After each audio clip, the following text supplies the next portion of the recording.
The Beckhams basically said, well, why waste our time with these people? They just are incapable of getting along with anybody. Are they incapable of not playing the victim? While Prince Harry was shaking hands at the 2023 Invictus Games, smiling for cameras and waving to wounded veterans, sources say something devastating was already in motion behind the scenes. According to insiders close to the Invictus Foundation, plans were quietly being finalized for the 2026 Games, and for the first time since the charity's inception, Harry would not be the face of the brand. Instead, they wanted someone else, someone safer, someone beloved by all. That someone? David Beckham. Let's start with the Sussex's feud with the Beckhams. According to Lady C, and I know she has a lot of fans amongst royal watchers, it was David and Victoria Beckham who cut ties with the Sussexes, not the other way around. The very man Prince Harry reportedly hadn't spoken to in years. And the same man Meghan Markle allegedly blacklisted from a photo op at the previous Invictus Games. The contradiction was impossible to ignore. While Harry was honoring loyalty and sacrifice, the people closest to his signature legacy were already preparing to erase him from it. According to royal commentator Lady C, it wasn't the Sussexes who ended the friendship with the Beckhams. It was David and Victoria who cut them off. Multiple sources have since backed this up, saying the Beckhams were done with the drama. They just couldn't take the victimhood anymore, one royal insider said. It was exhausting, and they didn't want to be pulled into another PR nightmare. But that wasn't just a social snub. It had real consequences. I'm so glad that Lady C made this point, Rita. And also, I don't know if you've heard Tom Bauer discuss how David Beckham showed up to support Prince Harry at Invictus. And he was overheard saying, when do I get to see Harry? Reports now suggest that the Invictus Games Foundation saw the writing on the wall. With Harry's media brand declining, his Netflix deals faltering, and the public trust eroding, they needed a face that wouldn't divide or distract. David Beckham, a global icon with clean PR and universal appeal, was a perfect choice. Except for one thing, Meghan allegedly tried to keep him away. According to royal sources, Meghan vetoed any public photos of Beckham and Harry during past events, worried they'd outshine her. That move, sources say, burned bridges, and now the price is being paid. The irony? David Beckham once went out of his way to support Harry. Journalist Tom Bauer recalls how Beckham showed up at Invictus, genuinely wanting to see his old friend. When do I get to see Harry? He was overheard asking, eager and sincere. But according to reports, that reunion never happened. Not because of time constraints, but because Meghan allegedly blocked it. And now, that same man is quietly stepping into the spotlight of an event Harry built from nothing. Not out of spite, but because, according to sources inside Invictus, the brand could no longer afford the risk.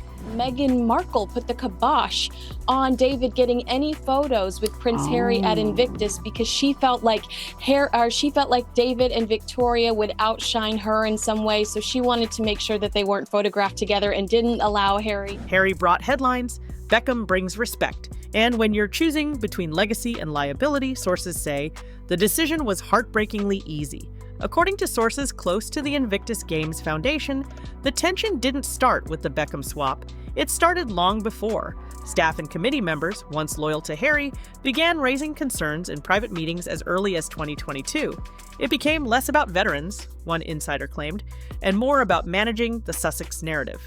Instead of media coverage highlighting inspiring stories of wounded warriors, headlines were dominated by Meghan's wardrobe, awkward public moments, and the couple's ongoing feud with the royal family.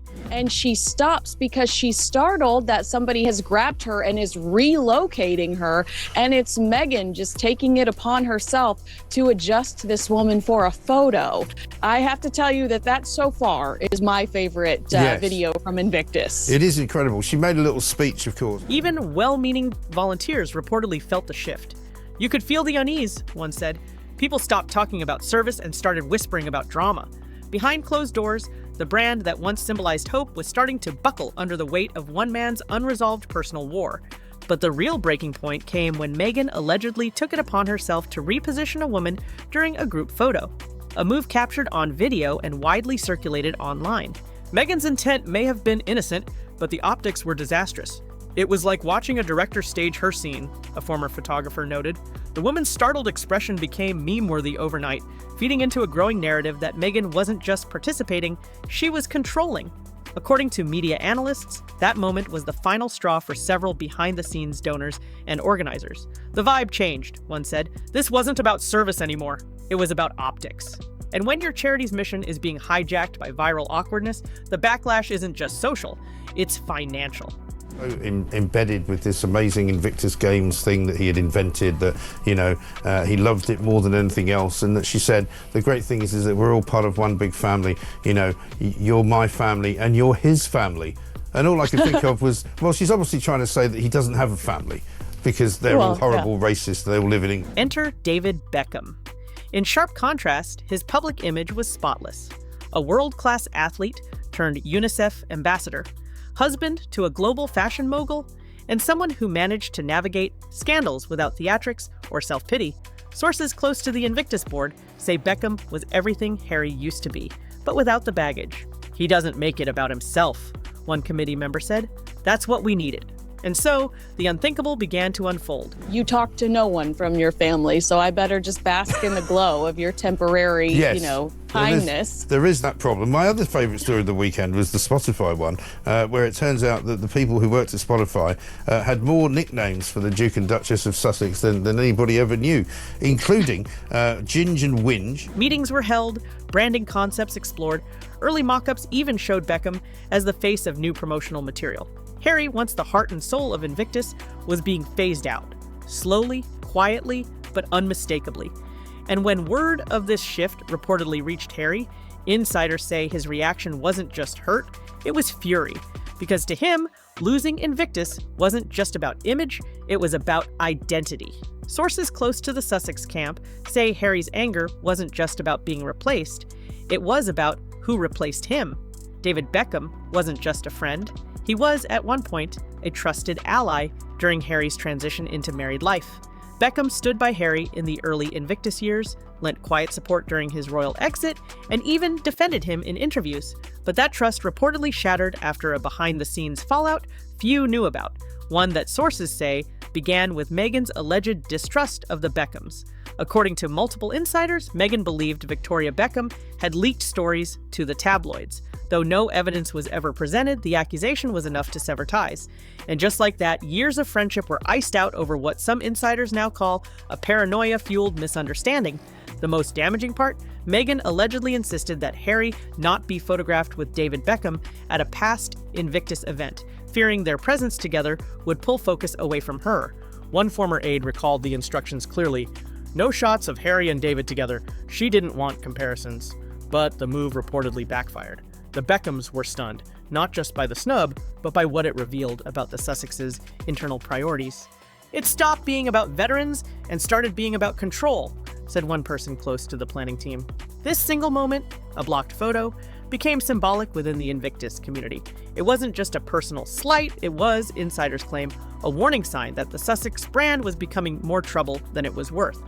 And while Harry was dealing with the slow erosion of his Invictus power, Meghan was facing a different kind of reckoning, one that had nothing to do with royalty and everything to do with her past.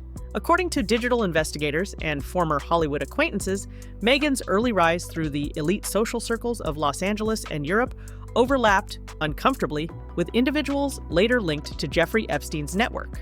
Though Meghan was never seen with Epstein himself, archived photos, metadata, and resurfaced blogs place her at events with figures like Ghislaine Maxwell, yacht parties with overlapping guest lists, and exclusive gatherings frequented by the ultra-wealthy. She wasn't background, said one former friend. She made sure she was seen.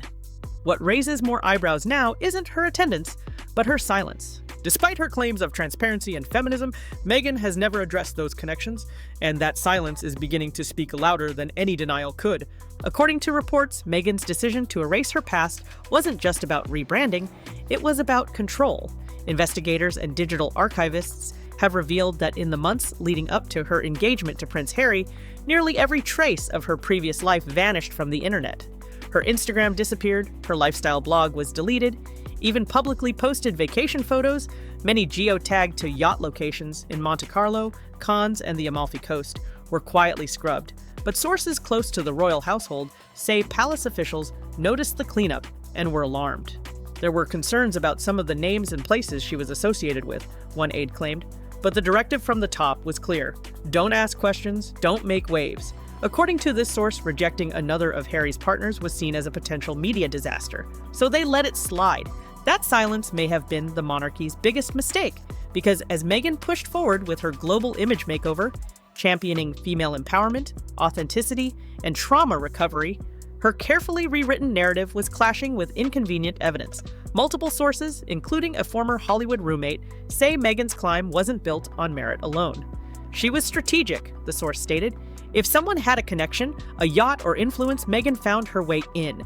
She'd offer to help organize events, volunteer, anything to get in the room. These weren't casual run-ins, these were deliberate moves, and the overlap with circles later tied to Epstein has raised serious questions. No one is accusing her of any crimes, but the pattern, the erasure, and the refusal to explain any of it, that's what critics say is setting off alarms. And then came the last-ditch effort to shift the spotlight. Suddenly, Meghan was everywhere again. Paparazzi shots of her baking with kids, carefully staged home interviews about wellness, a new charity announcement featuring softly lit photos and inspirational quotes, but PR insiders weren't fooled. "This is media flooding," one Hollywood publicist said. "When a story is spiraling out of control, the playbook is to bury it under soft-focus positivity." Except this time, it didn't work. Instead of silencing critics, the flood of fluff pieces only made the public ask harder questions.